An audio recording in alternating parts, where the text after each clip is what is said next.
The sky was a pale shade of gray, heavy with ice clouds, and the wind howled across the frozen valley like a living thing. Jack Thompson pulled his thick jacket tighter around his chest and leaned into the bitter gusts. His gloved fingers were stiff. His face felt numb. His ship, the Surveyor 3, lay broken behind him, half buried in snow, sparks flickering weakly from its cracked engine. He didn't plan for this. No one ever did. The mission was supposed to be simple: land, collect samples, and return to orbit. But then a storm came too fast, too violent. One strong blast of wind had slammed the craft sideways. Now, Jack was stuck on a moon where night meant danger. And the cold? It could kill in hours. His emergency shelter, a dull metal dome, stood a few feet away. He had managed to set it up using leftover parts and thermal blankets. Inside, it could hold heat for a little while, but only if he conserved energy. He had rations for 4 days, maybe 6 if he skipped meals. He dropped to his knees at the shelter's entrance, crawled inside, and sealed the flap.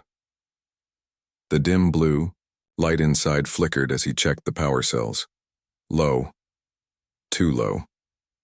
"I need to fix the antenna tomorrow," he muttered. "Got a call for help." Jack rubbed his hands near the small heat panel. His body ached. He hadn't slept properly in nearly 36 hours. He took a few deep breaths, trying to calm himself. That's when he heard it. Crunch snow. Outside. He froze. The wind howled, but under it, he heard steps. Light, slow, uncertain. He crawled back toward the flap, pressed his ear against the shelter wall, and listened. Crunch. Crunch. Silence. Then, tap. Tap. Someone or something was outside. Jack reached for his emergency flare launcher. It wouldn't kill anything big, but it might scare it off. He counted to 3 and yanked the flap open. The wind rushed in, blasting his face. He raised the flare gun and stopped. Standing a few feet away was a figure, not human. It was a girl, an alien girl. Her skin was light blue with a slight shimmer, and she wore a damaged bodysuit torn at one side. Her legs shook. Her arms were wrapped around herself. Her dark silver-like hair was stuck to her face from frost. Her eyes met his, large, tired, and full of pain. Then she collapsed. Jack dropped the flare and rushed forward. "Hey, no, don't. Pass out now."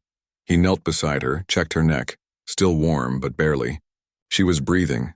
Her skin felt ice cold. He hesitated. Was she dangerous? Could she be a scout? A trap? But then he looked at her face again.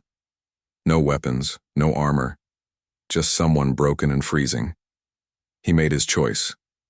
He picked her up. She was lighter than expected and carried her inside the shelter. The flap shut behind him. Inside, he laid her near the heat panel. He wrapped her with an extra blanket and turned the panel to maximum. "Come on. Stay with me." Minutes passed. She didn't move. Jack reached into his supply box and grabbed a water pouch. He gently placed it near her lips. At first, nothing. Then her fingers twitched. Slowly, she sipped. She blinked. Jack exhaled in relief. "Good. You're alive." She looked around weakly, then back at him. Her voice was soft and cracked. "You... human?" He blinked in surprise. Yeah. Jack." She nodded slightly. "Sira." Jack gave a slow nod. "Okay, Sira, you're safe now." She closed her eyes for a moment. "I ran. From them. They came after me." "Who?" She didn't answer. She only whispered, "The night. It brings them." Jack frowned. "Them who?" Her lips trembled. "Hunters. Cold beasts. Smell fear. Kill easy." Jack sat back. He had scanned this moon for signs of life but found only ice worms and a few flying creatures. "You mean predators?" he asked. She gave a weak nod. "Bad things. Worse than cold." Jack looked at the shelter walls. It was strong but not a bunker. If something big wanted in, it wouldn't take much effort. He sighed. Well, great. Sierra opened her eyes again. Your fire, it's small. It's all I got, Jack replied. Battery power's low, can't use more. She shifted under the blanket. Her teeth chattered. My suit, torn. Heat gone.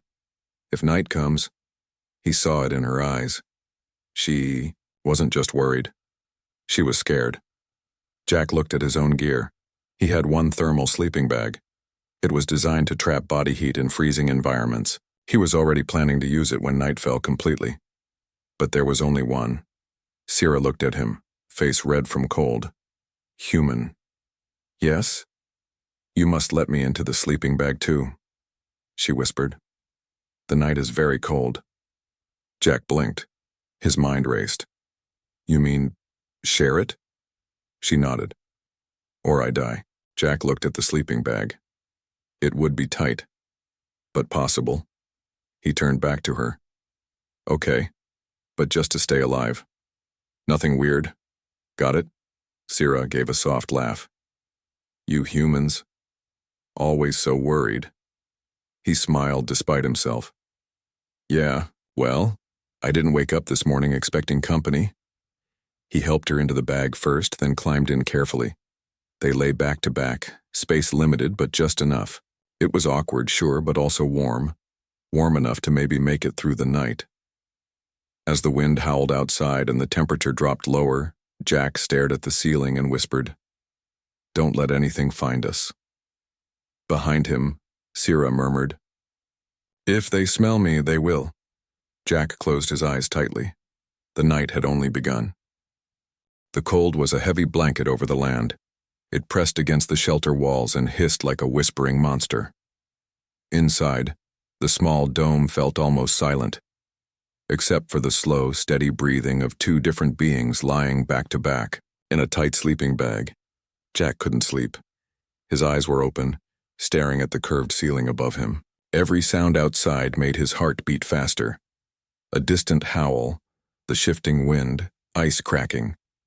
His mind was alert, thinking of what Sierra had said before they fell into uneasy rest. If they smell me, they will come. Behind him, Sierra stirred gently. She hadn't said much after crawling into the sleeping bag, only that her kind had once explored this moon. But something terrible lived here. Her voice was tired. Her body had been so cold that Jack worried she wouldn't make it through the night. Now, in the shared warmth, her breath was steadier. Jack finally whispered, You awake. A pause, then a soft, Yes. Still cold? A little, but not dying. Jack nodded even though she couldn't see it. Good. I was worried you'd stop breathing. She gave a weak chuckle. You are kind for a human. Jack frowned slightly. You know other humans? Only stories, she said quietly. Some fear us, some shoot. But you shared heat. He sighed. Didn't have much choice, really. Wouldn't feel right letting someone freeze. There was silence for a moment. Then she said, We are hunted because we are different. My team landed far from here. The beasts came when night fell. I ran. Only I survived. Jack turned his head slightly. You're the only one left? I think so. Maybe others escaped in the sky. But I had to hide. Jack closed his eyes. He imagined Sierra alone, running across ice and snow, chased by something she didn't even describe in detail. That kind of fear didn't go away fast. I'll help you, he said. We'll figure something out. Suddenly, Sierra tensed. Jack felt it. She whispered, Something is near. He held his breath. Then, faintly through the shelter wall, a scraping sound, like claws, dragging across metal. Jack's heart jumped. He slowly unzipped the sleeping bag and reached for the flare, gun near his bag. Sierra sat up beside him, eyes glowing slightly in the dim blue light. Don't shoot unless it enters, she said. He nodded. Got it. They waited. The scraping came again, A low growl echoed through the icy wind. Then, silence. Sierra leaned forward. They're testing the walls. They? Jack asked. She nodded. The frost beasts. They feel heat. They wait. They break shelters if left alone long enough. Jack gritted his teeth. Well, that's not good. He stood slowly and peeked through the tiny viewer slit in the wall. Nothing but darkness. Then, movement. Something large and low to the ground, crawling, covered in white fur and almost blending into the snow. Jack pulled back. You weren't kidding. They hunt by scent and heat. If we move too much, they know. Jack looked around the small shelter. He needed to think fast. Okay, he whispered. We need noise outside, something to pull them away. Sierra tilted her head. Noise. Why? Humans use distractions, Jack said. He rummaged through his tools and pulled out a spare heating coil. If I attach this to a metal pole and stick it in the snow away from us, maybe they'll go toward the warmth. But how will you get it there, she asked. Jack gave a tired smile. I'll crawl through the snow, quiet and slow. Sierra stared at him like he was crazy. They'll smell you. He pulled out a thermal blanket and wrapped himself tightly, even covering his head. Not if I smell like this stuff, he said, then opened a tube of sealant and smeared it under his arms and along the blanket edges. Sierra's expression softened. You really want to survive? Jack raised an eyebrow. Don't you? She looked at him and nodded. Then I help you. No, he said firmly. You stay here. If I get caught, they might ignore you. But if you don't return, she started. Then stay alive, he said, opening the flap a crack. The cold bit into his face. He slid into the snow, belly down, heating coil hidden under his body. The wind masked most of his movements, but he kept his breath slow and careful. Every crunch of snow was soft, shallow. He crawled for what felt like forever, moving toward a tall rock formation nearby. Behind him, the shelter was barely visible. Then he heard it. A low hiss. Claws. Something was close. He stopped. The beast was sniffing the air, on the other side of the rock. Jack planted the heating coil, connected the power cell, and buried it just beneath the snow. The device began to warm up, glowing faintly through the frost. He turned. The creature had stopped, its glowing eyes locked on the new warmth source. Jack didn't wait. He crawled back as fast and quietly as he could. Minutes felt like hours. Finally, he reached the shelter. Sierra pulled him inside and sealed the flap. You did it, she said, eyes wide. He pulled off the blanket, covered in sweat and half frozen. It's out there checking the coil. She helped him into the sleeping bag again, and for a while neither of them said anything. Only their breathing and the faint sound of something sniffing the air far away. Sierra finally said, No one from my kind would do that. Jack looked at her. Do what? Risk themselves to help someone not their own. He smiled. Guess humans are weird like that. She gave him a small, warm smile. I like that kind of weird. They lay quietly, and slowly the tension faded. The wind outside howled less now. The creature had moved farther, its steps fading. Jack closed his eyes, but before he drifted off, he whispered, We can survive this. One night at a time. And beside him, Sierra whispered back, Together. Morning came slowly on the frozen moon. There was no sunlight, only a pale, bluish sky that turned slightly brighter when it was day. Jack opened his eyes inside the cramped shelter. His back ached from lying in one position all night. The warmth from the sleeping bag was fading, but it had done its job. They were alive. Sierra was already sitting up beside him, her eyes scanning the shelter wall. Didn't sleep? Jack asked. She nodded slowly. Only a little. I listened. To what? She pointed to the roof. The sound. The beasts circled in the night. 3 of them. Jack blinked. 3? Yes. she replied. But your heat trap worked. They left before sunrise. Jack smiled faintly. Smart plan, huh? Sierra gave a soft smile. Very human. You make simple things. Clever. He took that as a compliment. Then he sat up and stretched his arms. We need to plan. I still need to fix the antenna and send a signal, or no one's coming for me. Sierra turned serious. We don't have much time. This moon doesn't stay calm for long. The next night could be worse. Jack stepped out of the sleeping bag and checked the outside temperature with his scanner.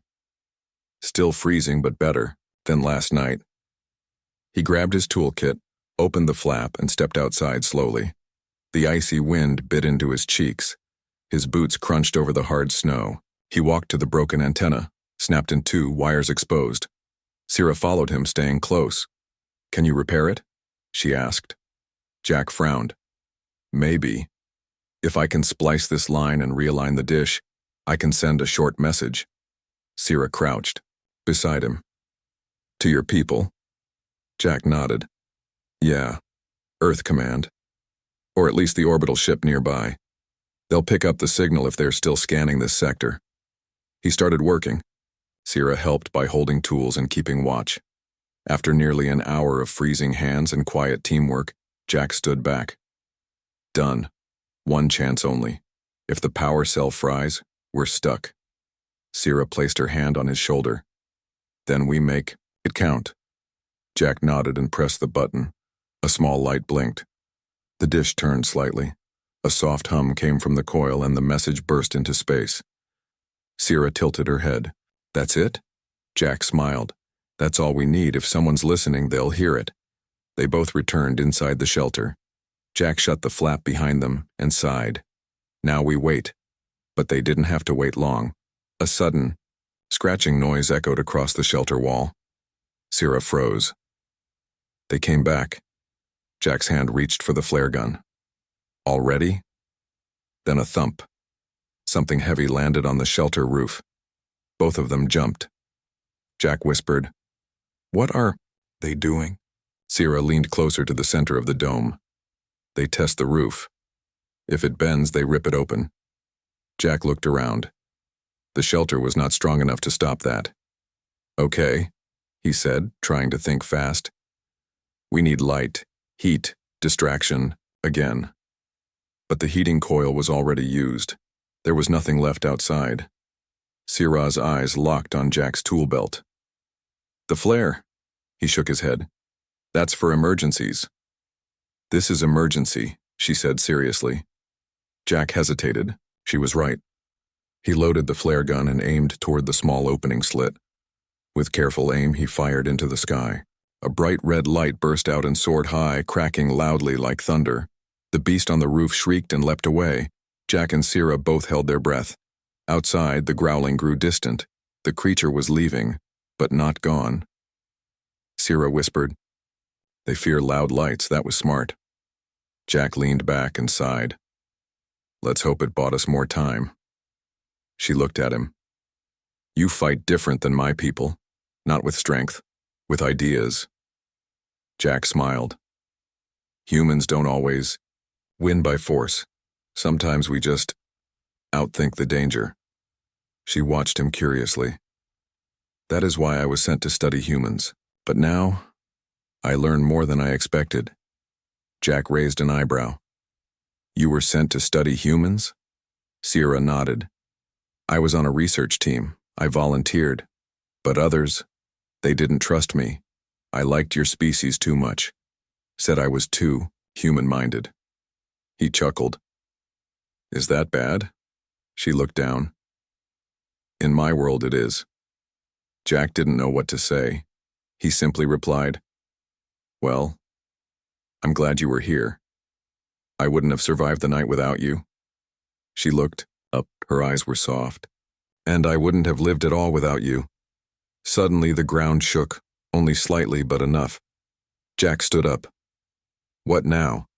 Sierra stood too. Not beast. This feels different. Then a loud hum filled the air. They rushed to the flap and looked outside. Above the ice plane, something glowed in the sky, not a flare. A slow-moving ship, dark silver with long wings and glowing engines, hovered above them. It was alien. Sierra's eyes widened. "My people," Jack watched in awe. "Your rescue team?" She nodded slowly. They heard the signal. The ship landed nearby, engines melting the snow beneath. A ramp opened. Tall alien figures stepped out, armored and alert. One of them called Sierra's name. She turned to Jack. "Come with me." Jack paused. "Will they trust me?" "I will make them," she said. "You saved me." They walked together, toward the ship. The aliens looked at Jack with surprise but didn't stop him. Sierra raised her hand and said something in her language. The leader nodded. She turned back to Jack and smiled. "You are safe now." Jack looked back at the shelter, then at the ship. "Where are we going?" She replied, "To my world, if you want to come." He looked at the sky. He thought of Earth, of rules and distance. Then he looked at her, warm, alive, and brave, and he said, "Yeah, let's go." As the ramp closed and the ship rose above the cold moon, the beasts below vanished into the snow again, left behind.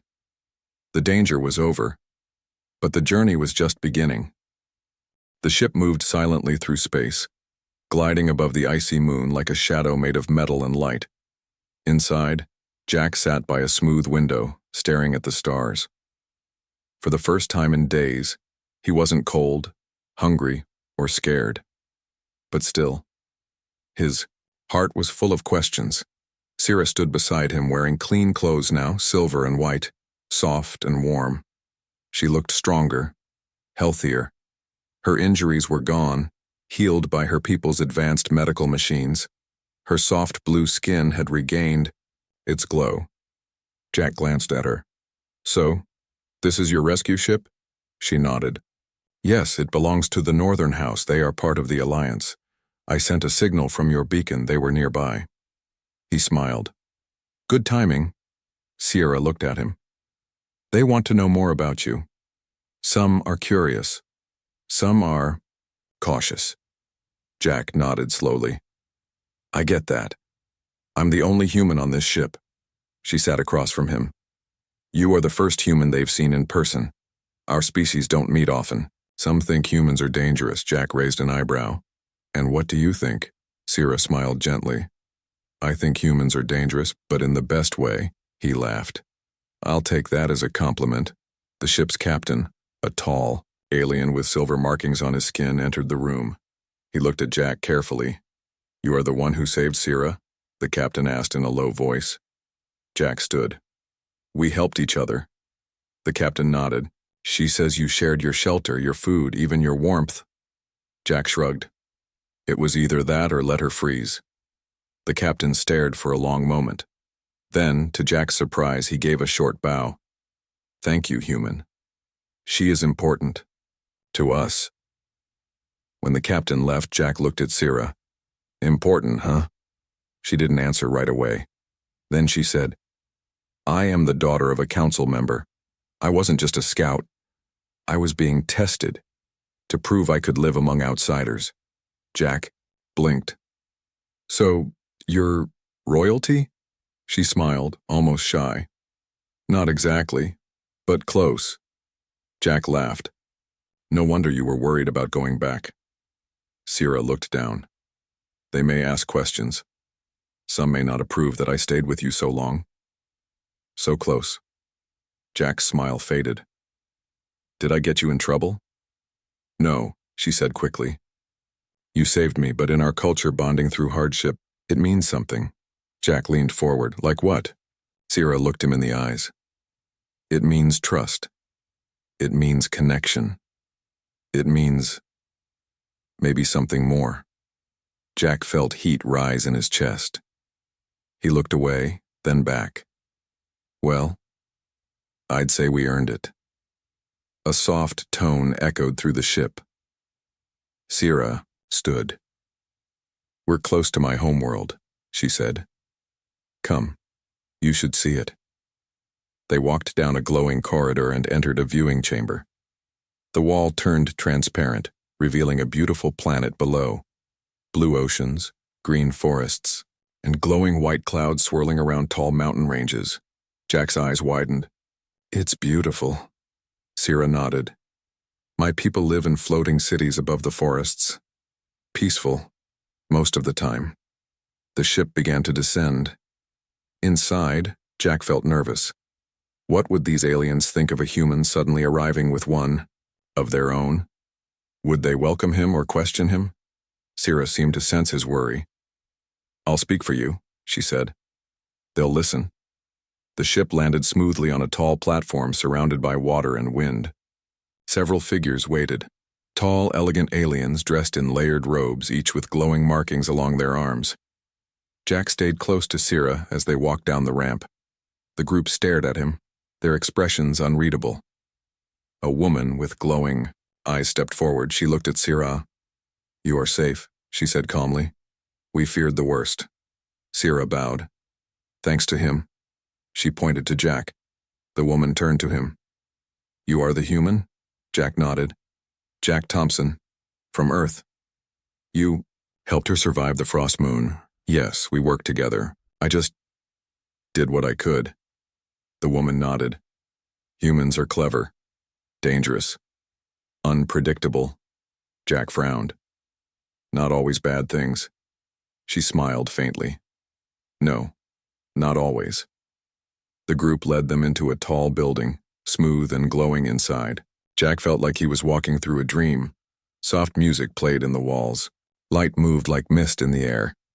Sierra guided him to a quiet room and closed the door behind them. Jack sat down. "So, what now?" Sierra stood by the window. "Now, they will decide what to do. You are the first human to enter our home in peace. Some will be afraid. Some will be hopeful." Jack nodded slowly. "I don't want to cause problems." She turned to him. "You won't. They saw what you did. You shared everything, even your warmth. That means something here." He smiled. "Funny, that night in the sleeping bag was cold and uncomfortable, but now it feels like the start of something big." Sierra walked closer. "It was. You didn't just save me. You gave me a new path, a choice." Jack looked at her. "What choice?" "To return to my old life," she said softly, "or to walk a new one, with someone I trust." His heart beat faster. He didn't answer right away. Then he stood and reached for her hand. "Well, the night was cold," he said with a grin, "but with you around, I think I can handle anything." Sierra smiled. Her fingers curled gently around his. Outside, the stars shined brighter, and deep in space, two distant worlds had just begun to understand each other, not through war, not through fear, but through survival, warmth, and trust. Days passed quickly on Sierra's homeworld. Jack lived as a guest inside the peaceful floating city. The air was fresh and light, the buildings curved and glowing softly with energy. The people were kind, but distant. They watched him with curiosity, always whispering, always wondering what he was doing there. He understood their doubts. He was the only human here, a stranger from a world they barely trusted. But he didn't complain. He helped where he could, learned their customs and stayed respectful. Most importantly, he stayed close to Sierra. They trained together, worked on technology, and talked for hours about Earth, her world, the stars between them. Sometimes they laughed. Sometimes they sat in silence, just happy to be near each other. Still, one question always floated in Jack's mind. How long will I stay here? He didn't have an answer. One evening, Sierra met him on the highest balcony of the city. The view was beautiful. Floating lights drifted through the sky like lanterns, and a soft breeze carried the scent of blue flowers. "You've been quiet today," she said. Jack leaned on the railing. "Just thinking." "About what?" "Home." Sierra looked down. "You miss Earth?" He nodded. "I do, but not as much as I thought I would." She turned to face him. "You don't have to go, you know." He smiled. "I know. But I don't want to stay just because I owe you, or because it's easy. I want to stay if it's the right thing. Sira stepped closer. Then let's ask the council. They want to meet you one last time. The next morning, Jack stood in a tall chamber with glowing walls and silver floors. The council of elders sat in a half-circle, 7 beings with calm faces and wise eyes. Sira stood beside him, confident but respectful. The leader, the same woman who welcomed them after the rescue, spoke. Human Jack Thompson, you entered our world with no warning.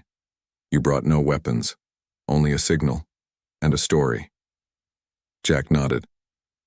I didn't come to harm anyone, I only wanted to survive, wanted to.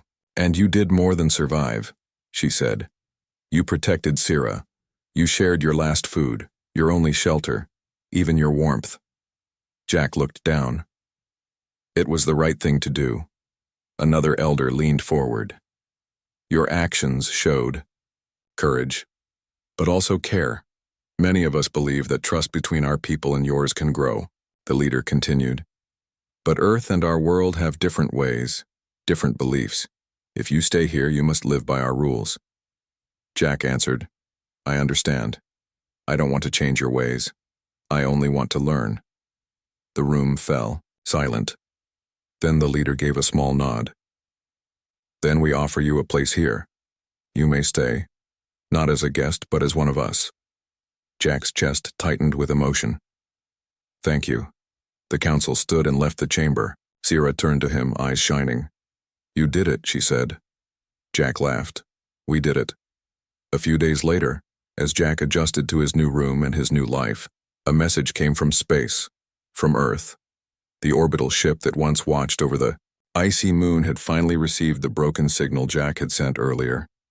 They had tracked it and were now sending a rescue pod to bring him home. Jack sat quietly, reading the message over and over. He walked to Sira's quarters and knocked gently. She opened the door, her smile fading when she saw his face. They found me, he said. She looked down. I see. They're sending a pod. It'll land tomorrow. Sira stepped aside and let him in.